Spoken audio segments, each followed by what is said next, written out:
Halo, Assalamualaikum. Kali ini saya akan membahas tentang PHT. Apa sih PHT itu? PHT atau pengendalian hama terpadu adalah suatu konsep atau cara berpikir dalam upaya mengendalikan populasi atau tingkat serangan hama dengan menerapkan berbagai teknik pengendalian yang dipadukan dalam satu kesatuan untuk mencegah kerusakan tanaman dan timbulnya kerusakan secara ekonomis serta mencegah kerusakan lingkungan dan ekosistem. Dengan kata lain, pengendalian hama terpadu adalah pengendalian hama dan penyakit tanaman dengan pendekatan ekologi yang bersifat multidisiplin untuk mengelola populasi hama dan penyakit dengan menerapkan berbagai teknik pengendalian yang kompatibel. Eh, Ringkasannya atau gampangnya, PHT itu adalah pengendalian atau mengendalikan hama dan penyakit atau yang gangguan-gangguan pada tanaman, namun dengan menerapkan sistem yang ramah lingkungan atau kita lebih memperhatikan lingkungan. Dalam PHT terdapat 4 prinsip dasar dalam sistem pengendalian hama terpadu. Yang pertama adalah budidaya tanaman sehat. Tanaman yang sehat memiliki daya tahan yang cukup baik terhadap serangan hama dan penyakit. Tanaman sehat juga memiliki kemampuan yang lebih cepat mengatasi dan memulihkan dirinya sendiri dari kerusakan akibat serangan hama dan penyakit yang menyerangnya.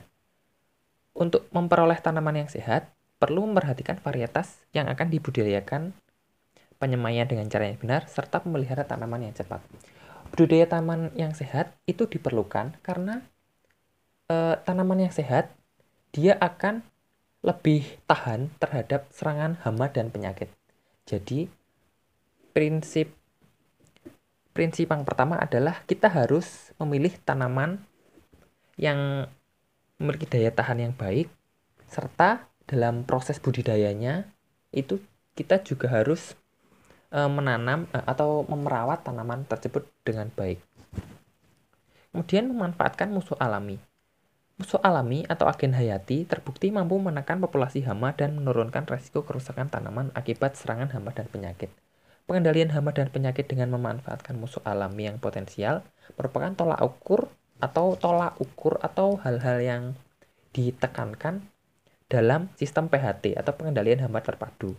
Pemanfaatkan musuh alami di dalam agroekosistem diharapkan mampu menjaga keseimbangan antara populasi hama, populasi musuh alami, dan populasi musuh alami. Dengan demikian, tidak akan terjadi peledakan populasi hama yang melampaui ambang toleransi tanaman. Intinya adalah, dalam PHT, itu kita ditekankan untuk lebih menggunakan musuh alami untuk mengendalikan hama dan penyakit. Contoh musuh alami yang digunakan adalah seperti burung yang memakan ulat. Jadi, jika populasi burung banyak, maka populasi ulat akan menurun. Akibatnya adalah kita tidak perlu memakai terlalu banyak bahan-bahan kimia. Atau yang contohnya lagi adalah saat tanaman terkena layu fusarium, kita dapat menggunakan trichoderma untuk menekan serangan dari jamur penyebab penyakit layu fusarium. Kemudian prinsip yang ketiga adalah pengamatan dan pemantauan secara rutin. Dalam sistem pengendalian hama terpadu, pengamatan dan pemantauan perkembangan populasi hama merupakan bagian terpenting yang harus dilakukan oleh setiap petani. Pengamatan dan pemantauan harus dilakukan secara rutin dan berkala sehingga perkembangan populasi hama, kondisi tanaman, serta perkembangan populasi musuh alaminya dapat diketahui.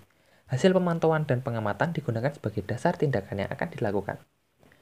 Prinsip yang ketiga ini adalah hal-hal yang harus dilakukan yang paling penting, karena tindakan-tindakan yang akan kita lakukan itu harus dilihat atau diketahui dahulu sebelum melakukan tindakan berikutnya. Maka pemantauan secara rutin itu perlu dilakukan. Kemudian prinsip yang keempat adalah petani sebagai ahli PHT. Sistem pengendalian hama terpadu sebaiknya dikembangkan oleh petani sendiri, karena penerapan PHT harus disesuaikan dengan keadaan ekosistem setempat. Setiap wilayah atau daerah memiliki ekosistem yang berbeda-beda, sehingga suatu sistem PHT yang dikembangkan pada wilayah tertentu belum tentu cocok jika ditetapkan pada wilayah lainnya. Agar setiap petani mampu menerapkan PHT di wilayahnya masing-masing, maka setiap petani harus proaktif untuk mempelajari konsep PHT. Dalam hal ini, peran aktif instansi terkait dengan pemasarakatan PHT sangat diperhatikan. Intinya, langkah-langkah petani merupakan sebagai agen-agen suksesnya pengendalian hama terpadu. Oleh karena itu, petani haruslah mengerti mengerti dasar-dasar sehingga pengendalian hama terpadu itu dapat diterapkan. Jadi kesimpulannya adalah ada 4 prinsip dasar dalam sistem pengendalian hama terpadu. Yang pertama adalah budidaya tanaman sehat. Jika pengendalian hama terpadu itu dapat dimulai dengan budidaya tanaman yang sehat. Jadi kita dapat memilih tanaman yang lebih tahan terhadap serangan hama dan penyakit, serta dengan budidaya yang benar, sehingga tanaman yang sehat tersebut dapat lebih tahan terhadap serangan hama dan penyakit. Kedua adalah memanfaatkan musuh alami. Dalam PHT atau pengendalian hama terpadu, pemanfaatan musuh alami itu lebih digunakan untuk mengendalikan hama dan penyakit tanaman. Karena musuh alami itu sudah tersedia di alam dan kita perlu memanfaatkan mereka saja, sehingga nanti manfaatnya ke depannya adalah biaya yang kita gunakan untuk mengendalikan hama dan penyakit itu menjadi semakin berkurang. Kemudian yang ketiga adalah pengamatan dan pemantauan rutin. Dalam sistem pengendalian hama terpadu, pengamatan dan pemantauan rutin itu sangat perlu dilakukan, karena langkah-langkah yang akan kita gunakan berikutnya itu berdasarkan dari pemantauan yang setiap hari atau setiap hari kita lakukan. Berikutnya adalah petani sebagai ahli PHT.